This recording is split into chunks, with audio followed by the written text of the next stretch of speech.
अगर आपने इस वीडियो पर क्लिक किया है तो आपको ट्रेडर बनना है वरना आप इस वीडियो पर क्लिक नहीं करते, जाके कहीं नेटफ्लिक्स पे कोई सीरीज देख रहे होते। तो आइए जानते हैं कि स्टूडेंट की लाइफ में ट्रेडिंग का यूज कैसे की जाती है। Day trading as a student, अगर आप भी एक स्टूडेंट हैं और आप ट्रेडिंग करने को सोच रहे हैं तो आपको ये 5 रूल फॉलो करने चाहिए। आइए जानते हैं एक एक करके पांचों रूल।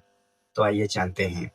जब मैंने शेयर मार्केट में पहला कदम रखा था तो मुझे भी ये अंदाजा नहीं था मैं क्या करने जा रहा हूँ। मुझे ये नहीं पता था ये सफ़र मुझे कहाँ तक ले जाएगा, लेकिन मैं एक स्टूडेंट था, मुझे पैसे कमाने का एक रास्ता चुनना था। तो मैंने सोचा, फिर एक दिन सोचा कि क्यों ना मैं शेयर मार्केट में कदम रखूँ। फिर मुझे समझ में नहीं आ रहा था कि डिफ़िकल्ट इट्स वुड बी। जब मैंने शुरुआत की थी तो मैंने सोचा था कि बहुत आसान होगा, बट वो इतना नहीं था। शेयर मार्केट में कदम रखने से पहले मैं भी यही सोचा था कि शेयर मार्केट में की हलचल से ही मैं पैसे कमाने का गोल है। बट जैसे-जैसे मैं सीखने लगा, मुझे यह एहसास हुआ कि सक्सेस सिर्फ रिटर्न्स में नहीं होती है, सक्सेस होती है सही तरीके से समझने और सीखने में। जब मैंने डे ट्रेडिंग करना शुरू किया, तब मैं बहुत जल्दबाजी में करना शुरू किया था। मेरे पास कोई स्ट्रैटेजी नहीं थी, मेरे पास कोई प्लान नहीं था, क्लियर प्लान नहीं था। बस इसी उम्मीद में बैठा था कि एक दिन अच्छा प्रॉफ़िट हो जाएगा और मैं प्रॉफ़िट कर जाऊँगा। लेकिन जब मुझे नुकसान हुआ तो मैंने समझा कि यह सब पैटर्न्स का खेल है। मुझे जल्दी-जल्दी डिसीज़न नहीं लेने चाहिए, सही समय का इंतज़ार करना चाहिए। ट्रेडिंग का पहला और सबसे बड़ा लेसन यही है। अगर तुम अपनी ट्रेडिंग जर्नी को बिना धैर्य के चलाओगे तो केवल लॉस और फ्रस्ट्रेशन लगेगा। मैंने जब पैटर्न्स बनाए रखा तो धीरे-धीरे नुकसान कम हुए और प्रॉफ़िट्स बढ़ने लगे। इसलिए मैंने सीखा, धीरे-धीरे कमाए और पैसे भी गँवाए। मेरे पहले कुछ महीनों में जब मैंने जल्दबाज़ी में डिसीज़न लिया तो मुझे बहुत नुकसान हुए। लेकिन जब मैंने पैटर्न्स और एक क्लियर प्लान से काम सीखा, तो मेरी सक्सेस की प्रोबेबिलिटी बढ़ी और यह लेसन मेरे लिए सबसे गेम चेंजर साबित हुआ। अब बात करते हैं रिस्क मैनेजमेंट की। आखिर ये क्या चीज़ है? शेयर बाज़ार में जोखिम से बचना जितना ज़रूरी है, उतना ही उसे सँभालना भी है। जब मैंने शेयर मार्केट में कदम रखा था तो मुझे यह नहीं पता था कि कितना पैसा निवेश करना चाहिए। मैंने अकेले पैसों की उम्मीद में बहुत सारे पैसे लगाकर खुद को बहुत नुकसान दिया था। यह सीखने में मुझे वक़्त लगा कि आपको हर ट्रेड में कितना रिस्क लेना चाहिए। यह समझना बहुत ज़रूरी है कि कभी भी पूरी पूँजी का भार मत लगाओ।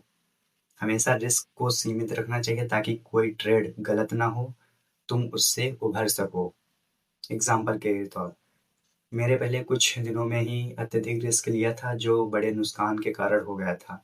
लेकिन जब मैंने अपनी टोटल कैपिटल का केवल 2-3% एक ही ट्रेड में लगाया तो मुझे ज़्यादा नुकसान नहीं हुआ। रिस्क मैनेजमेंट में मुझे एक ऐसा रास्ता दिखाया कि लॉन्ग टर्म प्रोबेबिलिटी को बढ़ाया जा सकता है। तीसरी सीख थी कंसिस्टेंसी। बहुत से लोग सोचते हैं शेयर मार्केट में सिर्फ बड़े रिटर्न्स ही मायने रखते हैं, लेकिन मैंने सीखा कि एक दिन में बड़ा रिटर्न नहीं मिल नहीं मिल सकता। सच्चाई यह है कि कंसिस्टेंसी प्रॉफिट बनाना ज़्यादा महत्वपूर्ण नहीं। यह बात शॉर्ट टर्म गेन्स की नहीं होती, बल्कि बात लॉन्ग टर्म स्टेबिलिटी की होती है। मैंने अपनी ट्रेडिंग में एक रूटीन सेट किया और उसी पर काम लिया। इसलिए मैं अब समझता हूँ कि सिर्फ छोटे लेकिन कंसिस्टेंट प्रॉफिट ज़्यादा फायदेमंद होते हैं। बहुत से लोग क्विक प्रॉफिट्स के लिए मार्केट में घुसते हैं और लेकिन इसका मतलब यह नहीं है कि आपको हमेशा ज़्यादा रिटर्न्स मिलेगा। कंसिस्टेंसी की सबसे बड़ी बात यह होती है कि आप सिस्टम से हटकर अपनी ट्रेडिंग की योजना पर अडिग रहें। और मैंने पाया कि अगर मैं छोटी जीतें हासिल कर रहा हूँ, तो धीरे-धीरे प्रॉफ़िट भी होगा। अब बात करते हैं सबसे महत्वपूर्ण लेसन की, जो इमोशन कंट्रोल से जुड़ी होती हैं। शेयर मार्केट में इमोशन कभी भी आपके फैसलों को प्रभावित नहीं करने चाहिए। जब मैंने शुरुआत की थी तो ग्रीड और फ़ियर से प्रभावित होकर एक बार जब मैंने कुछ अच्छा रिटर्न देखा तो मुझे लगा कि अब मुझे और ज़्यादा पैसे कमाने चाहिए, लेकिन यह तरीका बिल्कुल गलत था।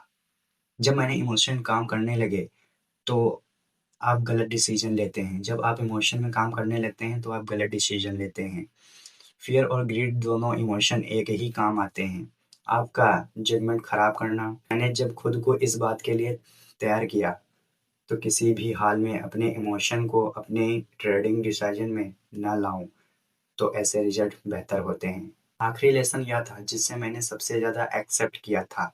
जब भी तुम ट्रेडिंग करना शुरू करते हो तो यह समझना बहुत ज़रूरी है, मार्केट में हर दिन कुछ नया होता है। इसलिए कंटिन्यू लर्निंग और रेगुलेरिटी अपडेट रखना बहुत महत्वपूर्ण है। मैंने यह सीखा कि जो लोग मार्केट टर्नड इकोनॉमिक अपडेट्स और नए टूल्स के बारे में जानकारी रखते हैं, वे लंबे समय तक सक्सेसफुली ट्रेडर्स होते हैं। आपके पास जो भी नॉलेज है, अगर वो आउटडेटेड है तो आप भी पीछे रह जाएंगे। मेरे लिए सबसे बड़ा टर्निंग पॉइंट था आर्टिकल्स, वेबिनार्स से सीखना ट्रेडिंग।